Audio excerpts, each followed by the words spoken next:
একজন বিশেষ মানুষকে পুরস্কৃত করার পালা। সিনেমা জগতে তার যাত্রা শুরু শ্রী মৃণাল সেনের হাত ধরে।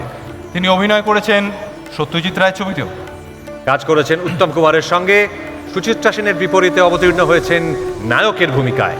5 দশকেরও বেশি সময় ধরে বাংলা সিনেমাকে উপহার দিয়েছেন একের পর এক সুপারহিট ছবি। উত্তম কুমার পরবর্তী যুগে বাংলা সিনেমার হিরো নায়ক বলতে প্রথমেই যার নাম উঠে আসতো তিনি আর কেউ নন, আমাদের সকলের ভীষণ প্রিয়, অত্যন্ত আদরের এবং সম্মানের শ্রী রঞ্জিত মল্লিক। বাংলা ছবির অন্যতম সেরা অভিনেতা। 5 দশকের ক্যারিয়ারে তিনি বাংলাকে উপহার দিয়েছেন অসংখ্য কালজয়ী ছবি। তাকে লাইফ টাইম অ্যাচিভমেন্ট অ্যাওয়ার্ডে সম্মানিত করতে পেরে TV9 বাংলাও সম্মানিত। এবার সেই সময় আমরা রঞ্জিত মল্লিকের হাতে TV9 বাংলা ঘরের bioscope life time achievement award তুলে দেব।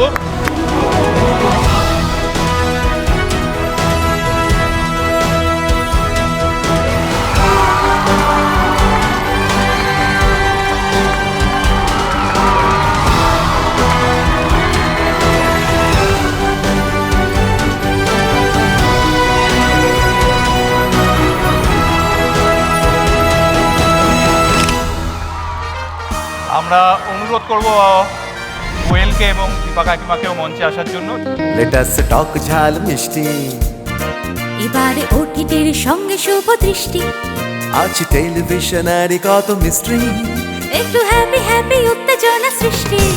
দেখো অ্যাকশন কাটে রোল ক্যামেরার হাতে, কত স্বপ্ন বিক্রি হয় রোজ।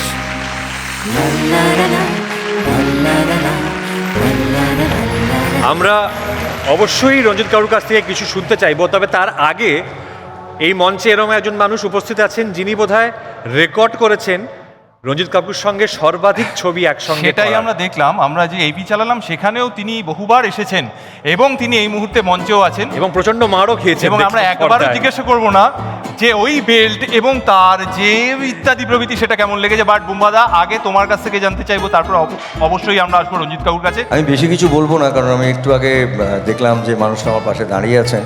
আপনারা একটুখানি যে ঝলক দেখলেন। আমি গত 40 বছর ধরে বেল্টের বাড়ি খেয়ে খেয়ে বড় হয়েছি, এখনও কাজ করে যাচ্ছি, কারণ রঞ্জিতের কাছে এই বেল্টের বাড়িটা আমার কাছে আশীর্বাদের মতন। এবং একটা সময় আমি রঞ্জিতদাকে একবার ফোন করে বলেছিলাম যে প্রচুর জুটি নিয়ে কথা হয়, আমরা বোধহয় দুজনে মিলে একসাথে 55টা বা 60টা ছবি করেছি, তার মধ্যে আমি বলতে পারি 50টা ছবিই সুপারহিট। কারণ সত্যি কথা বলতে শহর এবং গ্রামেগঞ্জে একটা সময় রঞ্জিত মল্লিক, প্রসেনজিৎ থাকা মানে ছবি 14 থেকে 18 উইক চলতেন। Thank you so much. এবং আজকে আমি রঞ্জিতের পাশে দাঁড়িয়ে আছি, it's a blessing for me.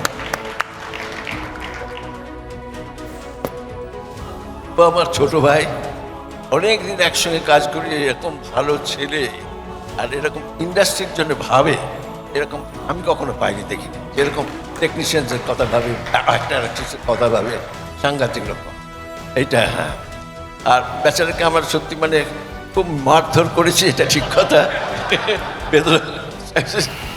এই হয়েছে ব্যাপার। আমার জীবনের ছবি যা করেছি, ধরুন অনেস্টলি বলি, কটা ছবি করেছি, নিয়ারলি 200, আমি এক্স্যাক্টলি জানি না, তবে 90% ছবি হলো প্রতিবাদী চরিত্র। সে মৃণাল সেনের ইন্টারভিউ থেকে বলুন, আর সত্যজিৎ রায় বলুন, তারপরে কমার্শিয়াল যত ছবি, অঞ্জন চৌধুরী আছে, হরনাথ চক্রবর্তী, সকলকার ছবি 90% ছবি হলো মানে প্রতিবাদী চরিত্র। তো আমি দুটো চরিত্র সত্যি ভালোবাসি, প্রতিবাদী চরিত্র এবং কমেডিটা আমার ভীষণ প্রিয় জিনিস। তো এই ধরনেরই ছবি, আর ছবি নিয়ে বেশি জ্ঞান দেওয়ার দিকে নেই, চেষ্টা থাকি লোককে হয় এন্টারটেন করা, অথবা ছবির মাধ্যমে কোনো মেসেজ দেওয়া, what is good, what is bad, what to do, what not to do, এরকম একটা ব্যাপার যদি মানুষের মধ্যে পৌঁছে দিতে পারি, এর মধ্যে একটা আমি আনন্দ পাই, খুশি হই, এইটাই ব্যাপার, বাইরে আর কিচ্ছু। বেশি জ্ঞান দেওয়ার দিকে আমি একেবারেই নেই। কিন্তু আর আরেকটা ব্যাপার আমি বলি, বাংলা ছবি দেখুন আমাদের অনেক লড়তে হয়। কেন বলি, আমাদের ছবির বাজেট ধরুন 1 থেকে 5 কোটির মধ্যে হবে, সেখানে আমাদের লড়তে হয় 100 থেকে 500 কোটির সঙ্গে, বা 500 কোটি থেকে 1000 কোটির সঙ্গে। তো কতখানি আমরা সেই দিকে মানে ত্যাগ করে আছি।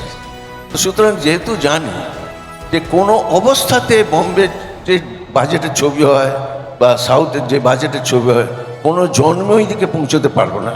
তাহলে আমাদের ওদের সঙ্গে লড়তে গেলে অন্যরকম বুদ্ধি ব্যবহার করতে হবে। আমাদের ম্যাক্সিমাম কিন্তু নজর দিতে হবে ভালো কাহিনী, ভালো চিত্রনাট্য, ভালো পারফরমেন্স। কারণ কি এইটাই হলো বাংলা ছবিকে রাখবে। ওদের সঙ্গে খুব একটা হাই গ্র্যান্ডার ছবি টবি, কারণ আমরা পেরে উঠবো না, কস্টিংয়ে পেরে উঠবো না, আমরা করিও না।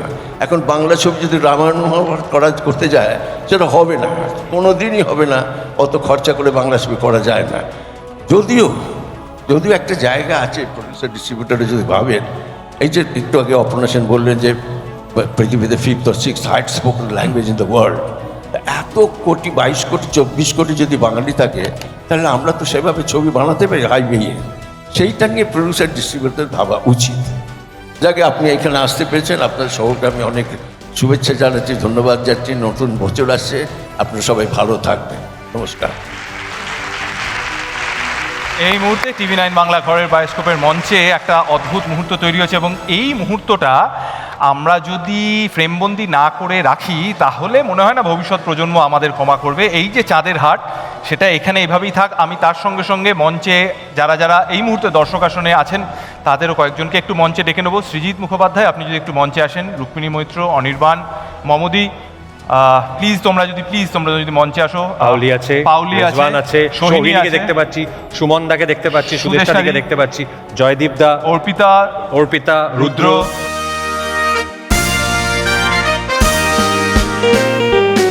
লেটাস টক ঝাল মিষ্টি সবাই চলে এসেছেন। এবার একটি ফোন, কারণ এখন সেলফি ছাড়া তো হবে না। এই সেলফিটা তুলতে গেলে আমার মনে হচ্ছে একটা 10 ফিট লম্বা, চেষ্টা করবো একটা, অনেক চেষ্টা করতে পারি। জাবির একটা সেলফি তোলার আপ্রাণ চেষ্টা করছে। আছে, হয়ে যাবে। একটু ওইদিকে যা। সৌরভ, না করবি না, এদিকে আয়। ছোটরা সামনে এসো, রুদ্র দাঁড়িয়ে থাকো, তুলে ফেল। আচ্ছা ঠিক আছে সৃজিত, গৌরাঙ্গর প্রমোশন প্ল্যানটা পরে হবে, সামনে এসো প্লিজ। আচ্ছা সবাই আছে, তুমি পিছনে থাকলেও হবে, তুমি সামনে এলে ঢেকে যাবে। সৌরভ ঢেকে গেল, রুক্মিণী আমার পাশে। চলো রেডি।